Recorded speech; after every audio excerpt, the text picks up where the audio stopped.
So my actual phone shut off while I was hand sanding. So not sure how far along y'all got with that, but I have went ahead and continued finishing the hand sanding all the way up to 1,000. And I went back and fixed a couple of sections in here that needed to be addressed. Like this side was out more than this side, a little bit thicker than this. So I went back and kind of touched it up and made sure everything is where it's supposed to be. So now it was taken all the way up to 1,000 grit, and man, she is smooth as a baby's backside. Wait, probably not in there though. It's still kind of hang on. I'll touch up in there. Glad I touched it in there because what happens is when you put the sealer on, and it's still got rough spots, you'll feel it instantly. So I try to get it to where it's smooth. So this is the kind of stuff I do. I just go back and just make sure everything is where it's supposed to be. All right, get back to that 1,000. Yes, perfect. Perfect. Oh yeah, feels good. Hey, dirty-minded people. All right, I'm just feeling the handle. Wrap. Get your mind out of the gutter. I know what I done been said and I know what I done been meant. Let's put the final edge on this thing before this camera shuts off.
Well, we're almost done with this, guys.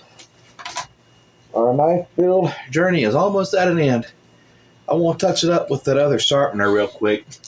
It does do knife things, evidence of the paper shavings here. I always test the blades and everything before I send them to the customer or give it to the customer, make sure they're doing knife things, because we all want that knife to do knife things in the end. If it don't do knife things, it ain't nothing but a glorified paperweight. So we want it to do knife things. So let me get that sharpener out here. My process for the belt grinder is I start on a 120 grit, get the initial burrs, bring it to an actual apex, finish the apex, and get the actual burrs to form. Burrs are those little microscopic little things that form along the edge that you can actually catch with just feeling like this. And when you do it like this, what you're doing is you're feeling to see if it's crowed over either which way, see if it's grabbing this side, that side, and as you're sharpening. And the 240 starts refining the edge, help getting rid of some of them burrs so we can get a nice, clean, crisp edge. And the 400 really cleans up the edge, I find. And then I go to the paper cutting test, and then I hit on this little sharpener right here, kind of clean up the edge a little bit more. So I really put it through a good sharpening process. It's a good thing I know how to do it more and I know how to explain it, because I probably just confused the hell out of you guys right now. Sorry, I'm tired and it's been a long day. Alright, this knife, it's beautiful. It's got to be cleaned up a little bit, of course, but I'm going to do that here in just a second. We're going to wrap the blade up here in just a minute and get to sealing a handle. Alright, so one final edge check, guys, before we move on to the last step. Look at that. It's a process that works.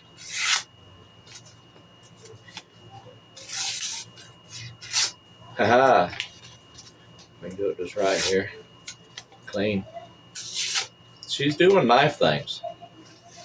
She will do it. Now you quit doing tearing that up. Get out of here. Huzzah! And Mickey to the rescue. She is getting kind of stuck right in there, though.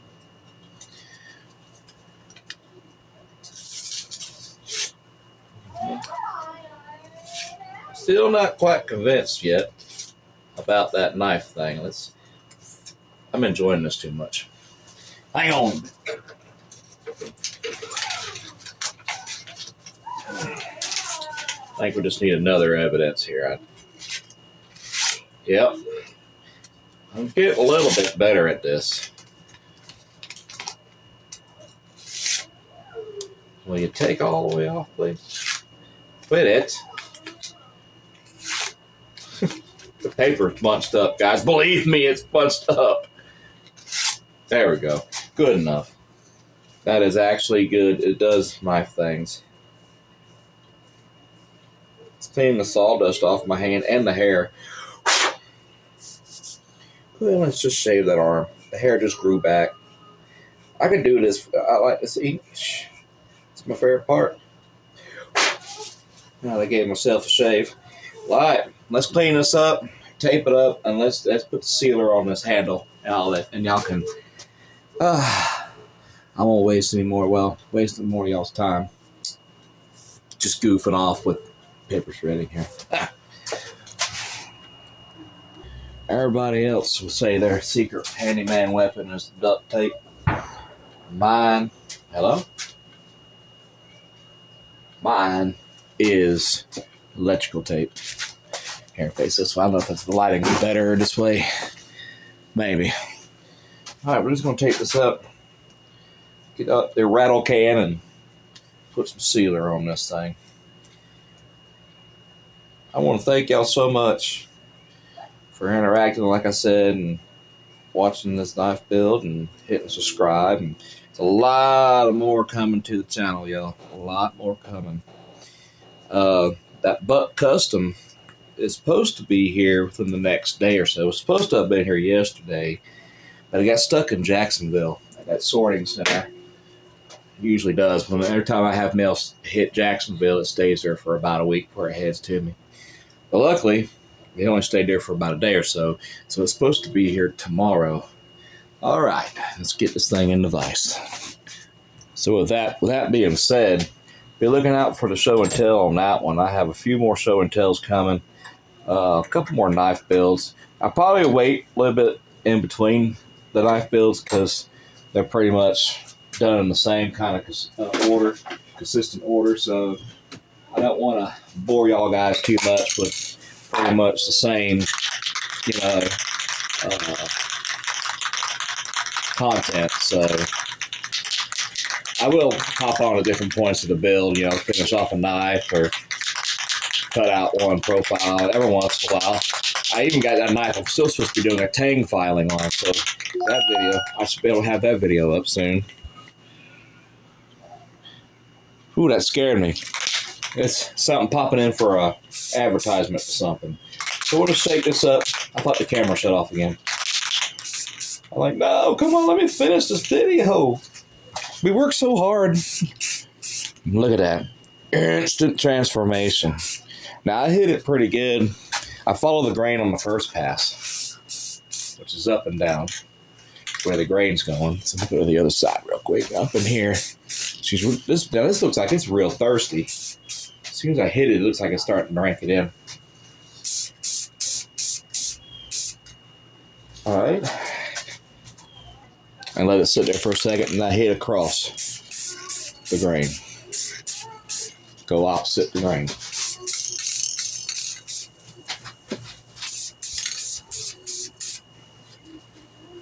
I'm getting high right now.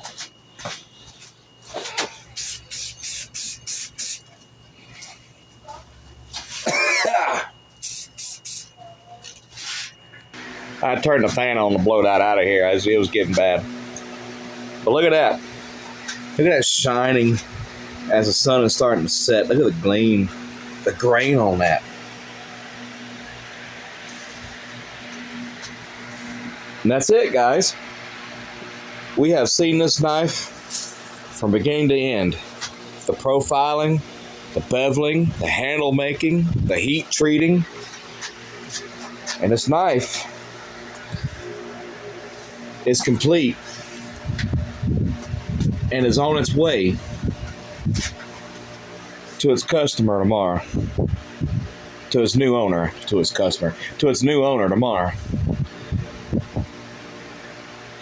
The Micanopy Swanee Valley Knives, baby. Look at the grain. Isn't that wild? That's the African mahogany. So I'll have a short video posted after I take the tape and stuff off, and you can see it in the shorts that I do on here, the short videos as well, the short reveals. I'll have it on there. But thank you so much for clicking on. I'm going to end it right here. This has been kind of a little harder video for me to shoot with my phone shutting off and everything, and now I got to try to figure out how I'm going to upload this and get it edited. So don't know how. Hate to have to put up another part here and there, but stainless steel pins. Get y'all a good look at that. Make it worth y'all's while for hanging on for 45 minutes. Thank you so much, y'all. I appreciate it. Be sure to hit the subscribe button. Like I said, I have more show and tells coming up, more knife builds coming up. But like I said, it'll probably be a little while before I do another knife build. I don't want to hit y'all, like I said, with the same kind of content over and over. So, but anywho's, thank you so much. Hit that subscribe button for me. Click the bell for new video notifications. Hit like, because that keeps me in YouTube's algorithm happiness, and I appreciate it in advance. And until next time, I shall see you when I see you.